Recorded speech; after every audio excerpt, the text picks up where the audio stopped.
In this video, I'm going to quickly dive through the remaining tabs in the settings panel and just give you an overview of some of the options and everything that's here.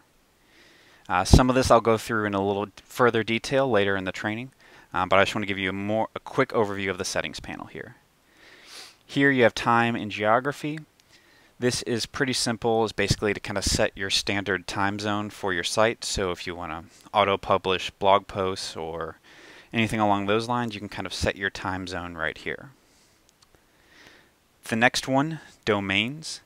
This is where we're actually going to change the domain name of our website, which we're going to get into a little bit later. But right now, you see it. The website says jakejorgovin-wgvt.squarespace.com. This is actually for a site called PickBuggy, so I'm just going to rename this really quick to PickBuggy as the account ID. And hit confirm. And now you see up here it says pickbuggy.squarespace.com as opposed to jake-jorgovin-letters. So simple thing there, but it is good to have. Squarespace by default will start off with whatever your first and last name is. Okay, so from there, that is the domains tab.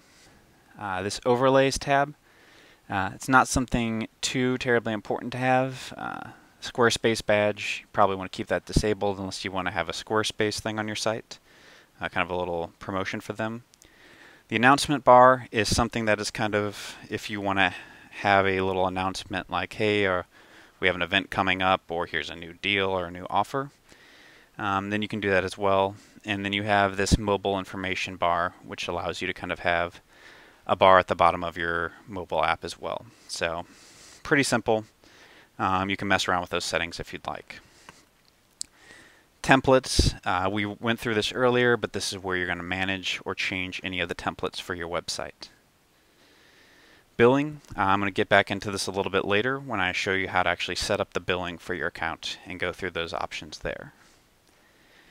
Permissions, this is where you're actually going to go through and invite contributors or other administrators to your site.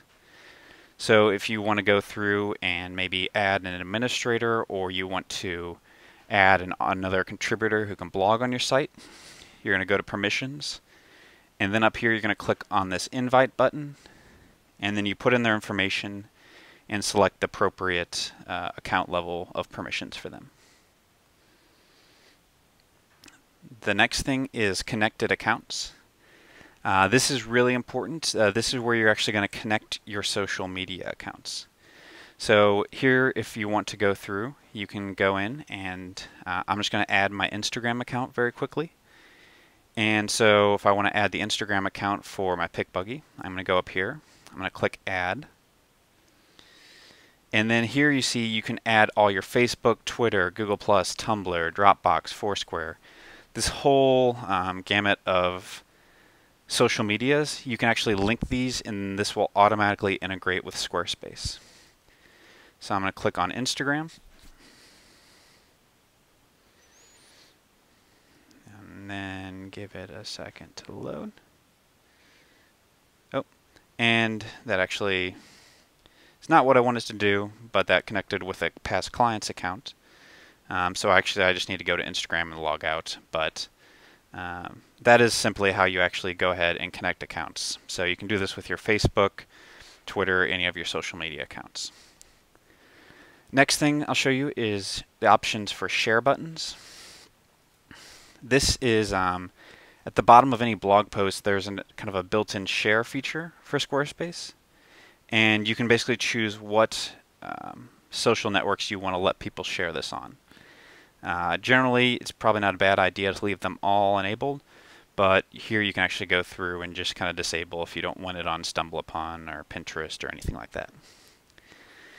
The next thing down here is this Pinterest Pin It button. If you do this, you can enable it for blogs, and then you can enable it for blogs and pages. And what this is going to do is, over every single image on your site, it's going to give people the ability to pin it and put it up on Pinterest. Now it's kind of annoying for some people. They don't like it. They think it clutters their site. But for someone whose key demographic may be on Pinterest, this can be a great way to kind of get some traction on Pinterest as well. So I'm going to discard this. Next is the Facebook page. If you have, go ahead and link a Facebook page in the connected accounts section. You can actually go ahead and then turn one of the pages on your website into a Facebook page. So I won't go into this in too much detail now. It's kind of a more advanced feature.